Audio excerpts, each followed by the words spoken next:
M4. Animation.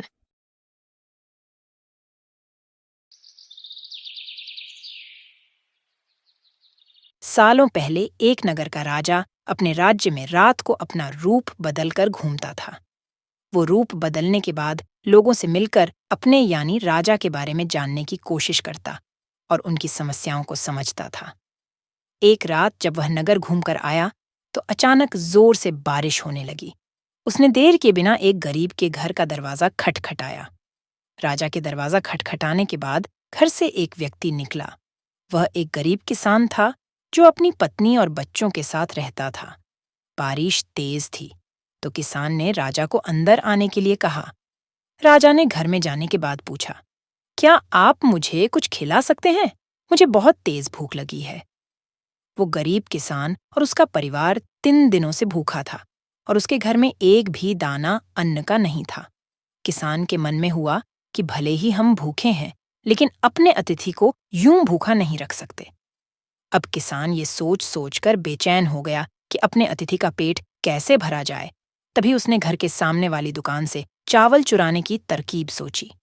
उसने सिर्फ अतिथि के लिए ही 2 मुट्ठी चावल लिया और उसे पकाकर राजा को खिला दिया। तब तक बारिश रुक गई थी और राजा अपने घर चला गया।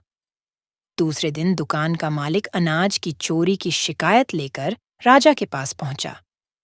राजा ने दुकान के मालिक और उस गरीब किसान को राज दरबार में प्रस्तुत होने का आदेश दिया। सबसे पहले राज दरबार में पहुंचे किसान ने राजा के सामने जाकर अपनी चोरी का इल्जाम कबूल कर लिया और बीती हुई रात की पूरी बात राजा को बता दी। किसान राजा से कहता है कि मैंने चोरी की, लेकिन मेरे परिवार ने उस अनाज का एक निवाला भी नहीं खाया। गरीब किसान की बातें सुनकर राजा बहुत दुखी हुआ और उसने किसान को बताया कि अतिथि के रूप में मैं स्वयं तुम्हारे घर आया था। इसके बाद राजा ने सभा में पहुंचे दुकानदार से पूछा कि क्या आपने अपने पड़ोसी को चोरी करते हुए देखा था? दुकानदार ने जवाब दिया कि हाँ, मैंने इसे रात में चोरी करते हुए देखा था।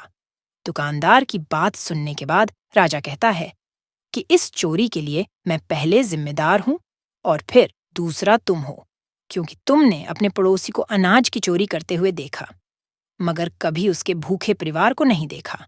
तुम अपने पड़ोसी होने का धर्म बिल्कुल निभा नहीं पाए। इतना कहने के बाद राजा ने दुकानदार को सभा से जाने के लिए कह दिया और किसान की अतिथि निष्ठा भाव को देखकर उसे 1000 सोने के सिक्के इनाम के रूप में दे दिया। कहानी से सीख, अगर कोई आस पास रहने वाले मुसीबत में है तो हमें उनकी मदद करनी चाहिए। Subscribe for more update.